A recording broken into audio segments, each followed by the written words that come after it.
Գյորջյան Կասկադ 60 ամիս փուլային վճարում բազմաթիվ առավելություններ։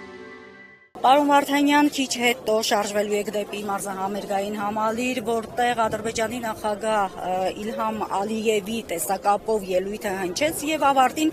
այսպիսի մի խոսք ասաց, որ Ադրբեջանը գնում է խաղաղության օրակարգին, Ադրբեջանը միտված է խաղաղության օրակարգին, որը հաստատեց նաեւ Հայաստանի իմ գործընկեր, այսինքն Նիկոլ Փաշինյանը իր խոսքում հաստատել է, որ Ադրբեջանը գնում է դեպի խաղաղության, սա Հայաստանի համար ինչ հետևանքներ կարող է ունենալ։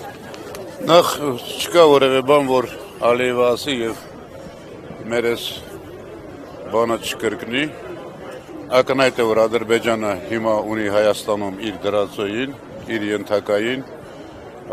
իր առաջ խոնարհվածին եւ Ադրբեջանի բոլոր պահանջները, նախապայմանները սա հլու հնազանդ կատարում է։ Ադրբեջանը կարող է, Ալիևը կարող է ասել գնում է խաղաղության, որտեղ Ադրբեջանի պահանջները չեն ավարտվել, Ադրբեջանը Հայաստանը պահում է ուղղակի պատանդի վիճակում, իշտ պատանդի վիճակում է պահում Արցախի ռազմաքաղաքական ղեկավարությանը, մեր մյուս գերիներին, մեր ինքնիշխան տարածքի Նիկոլի ասած ինքնիշխան տարածքի բոլոր ստրատեգիական կետերում Ադրբեջանը այսօր նստած է եւ կարող է ով լիներ իր փոխարեն ասել գնում եմ խաղաղության, բայց իհարկե հիշում եք, որ դեռ կա սահմանադրության փոփոխության պահանջ, 300 ադրբեջանցիների իրենց հողերը վերադառնալու պահանջ։ Մենք այսօր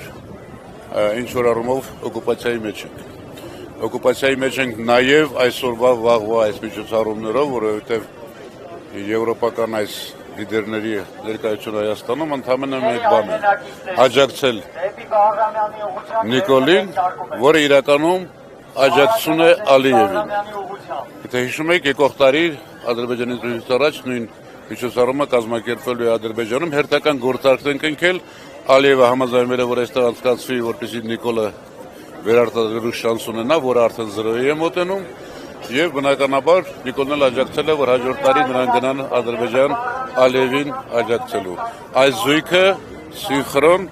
համատեղ աշխատում են մեր ժողովրդի, մեր պետականության դեմ։ Շնորհակալ եմ։